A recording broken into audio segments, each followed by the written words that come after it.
जो आवश्यक है उसे करके प्रारंभ करे, फिर जो संभव है वो करे, और अचानक आप असंभव को कर रहे हैं।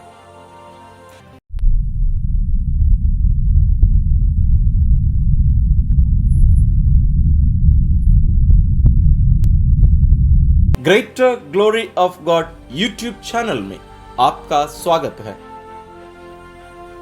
हमारे जीवन में हम बहुत सारे असंभव चीजों को करना चाहते हैं, लेकिन हम कर नहीं पाते हैं। लेकिन आज हमारे साथ ऐसे एक महान संत है जो इन असंभव कार्यों को कर कर दिखाए और हमें एक रास्ता बता रहे हैं, एक रहस्य हमें बता रहे हैं। और वो महान संत है असीसी के संत फ्रांसिस।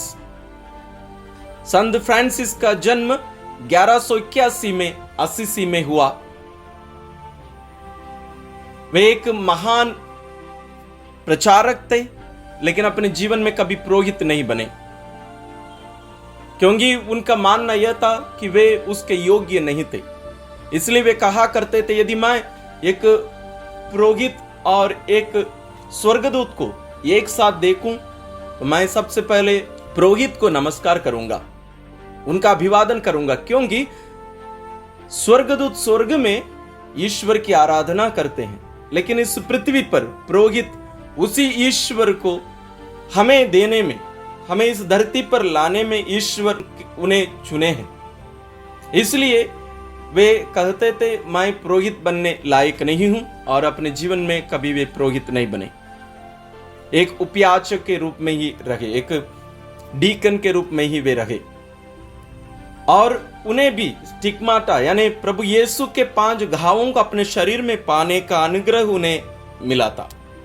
संत फ्रांसिस अपने 44वां उम्र में 3 अक्टूबर 1226 को ईश्वर के चरणों में स्वर्ग पहुंचे, और उन्हें कलीसिया 16 जुलाई 1228 को संत घोषित की थी।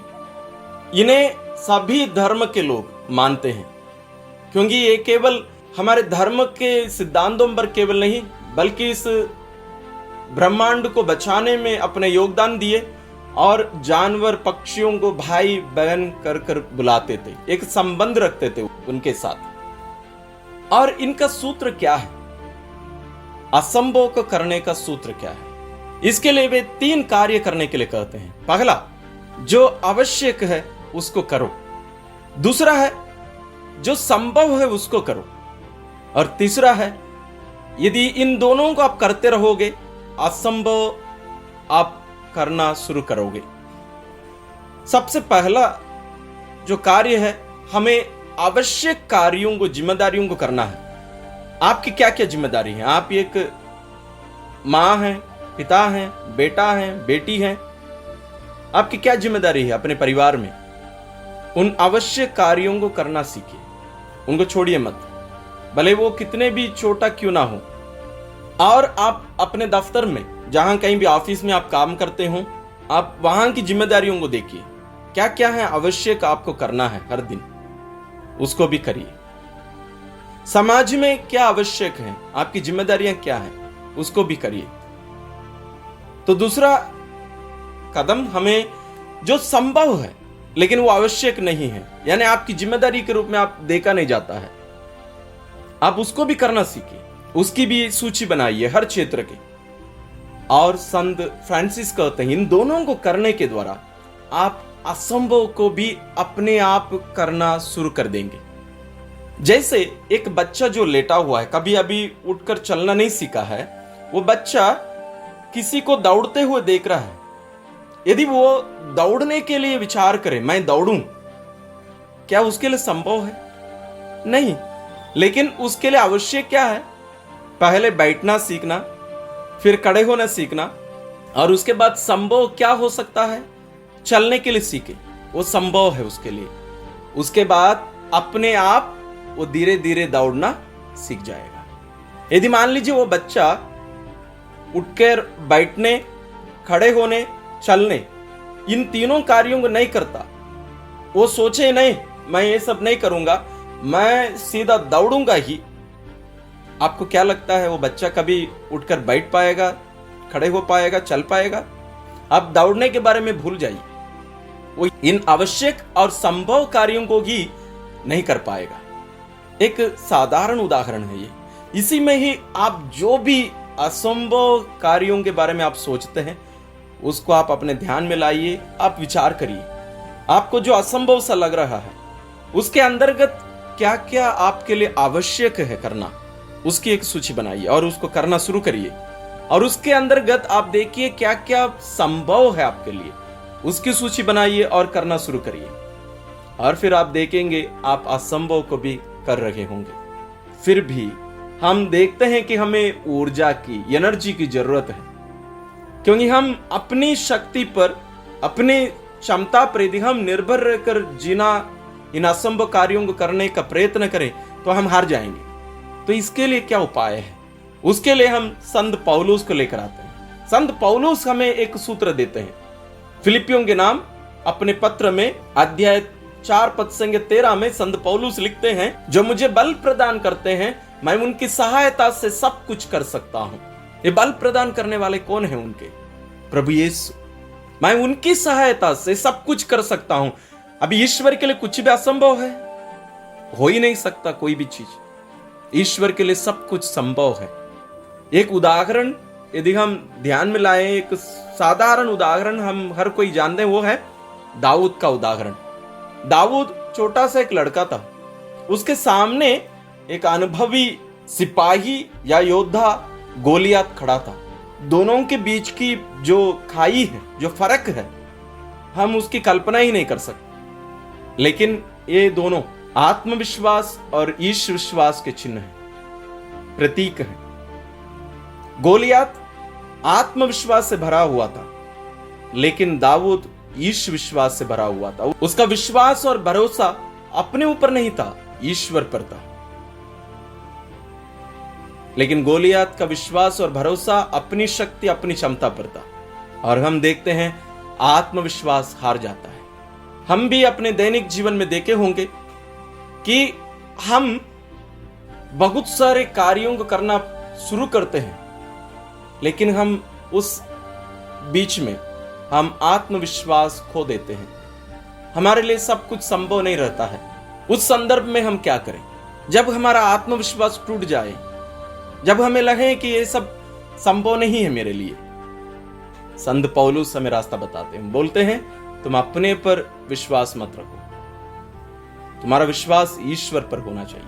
जब हम ईश्वर पर विश्वास कर लेते हैं, हम अपने ऊपर पूर्ण रूप से विश्वास कर नहीं पाएंगे, क्योंकि मैं अपने आप को ईश्वर के साथ जोड़कर देखता हूं, तो हम देखेंगे हमारे लिए सब कुछ संभव होगा। तो आज ये दोनों महान संत पौलुस हमें ऊर्जा और उसका अलग ही एक सूत्र बताते हैं, और संत फ्रांसिस हमें इसके 3 कदम, माने 3 स्टेप्स हम कह सकते हैं, जो हमें असंभव कार्यों को भी करने के लिए हमें मार्ग बताते हैं। इन दोनों की शिक्षा को अपनाकर हम अपने जीवन में असंभव को भी कर ईश्वर की महिमा के लिए जीने की कृपा आइए हम ईश्वर से मांगे। आइए हम अपनी आंखें बंद करें। आज हम संत फ्रांसिस की उपस्थिति से हम आशीषित किए गए हैं। वे आज हमारे साथ हैं, उनके बारे में हमने कुछ सीखा, और वे हमें असंभव कार्यों को करने के एक सूत्र बताए। वह है, सबसे पहले अपने आवश्यक जिम्मेदारियों को करो, दूसरा है जो संभव है उसको करो, और इन दोनों को करने से हम असंभव को अपने आप करने लगेंगे। उसके लिए मैं अपने दैनिक जीवन से एक उदाहरण दिया कि बच्चे का जो कभी चला ही नहीं, और हम बाइबल से एक उदाहरण देके दाऊद का उदाहरण जो गोलियात को मार गिराया था। आपके लिए अपने जीवन में ऐसे क्या क्या कार्य हैं जो आपको लगता है कि मेरे लिए असंभव है? उनकी सूची बनाइए, आप उन सबको करने सीखें। और संत पौलुस हमें जब यदि इन सब कार्यों को करते समय यदि हम थक जाएं, तो हम अपने अंदर परख कर देखना पड़ेगा कि हम कैसे कर रहे हैं, क्या कर रहे हैं, केवल नहीं कैसे कर रहे हैं। क्या हम आत्मविश्वास से कर रहे हैं, अपनी क्षमता पर विश्वास और भरोसा करके कर रहे हैं या ईश्वर पर भरोसा करके? वे हमें ईश विश्वास की शिक्षा देते हैं। आइए हम इन दोनों बातों को, इन दोनों महान संतों की इस शिक्षा को अपने अंदर, अपने हृदय में ग्रहण करके इनका आत्मसार करें और आइए हम ईश्वर से प्रार्थना करें। परम पावन दयालु पिता, हम आपकी स्तुति और आराधना करते हैं, आपकी जय जयकार करते हैं, आपकी महिमा गाते हैं। हम आपको महान संत फ्रांसिस के लिए धन्यवाद देते हैं। उनके द्वारा आप हमें आज असंभव कार्यों को भी संभव करने का रास्ता आप उनके द्वारा दिखा रहे हैं, इसके लिए हम आपको धन्यवाद देते हैं। हमें कृपा दीजिए कि हम अपने लिए नहीं बल्कि आपकी महिमा के लिए आप पर निर्भर रहते हुए, आप पर भरोसा करते हुए हर कार्य करने की कृपा हम सबों को दीजिए, ताकि हमारे द्वारा आपकी महिमा प्रकट हो जाए। साथ ही प्यारे पिता, इस प्रार्थना में और आपके वचन सुनने के लिए जुड़ी हुई आपकी इन संतानों को आप अपने आशीष से भर दीजिए, इनका मार्गदर्शन दीजिए। आप सदा इनके साथ रहकर आपके अनुग्रह से भर दीजिए, ताकि ये सब आपकी इच्छा के अनुसार आपके राह पर चलने वाला एक परिवार बन सके। साथ ही इनके अन्य सभी जरूरतों को, मतलबों को आप जानते हैं प्यारे पिता, उन सबको भी पूरा करने की कृपा कर। हम ये प्रार्थना करते हैं अपने प्रभु क्रिस्त के द्वारा, आमीन। प्रभु ईश्वर महान संत फ्रांसिस के द्वारा आपको आशीर्वाद प्रदान करे।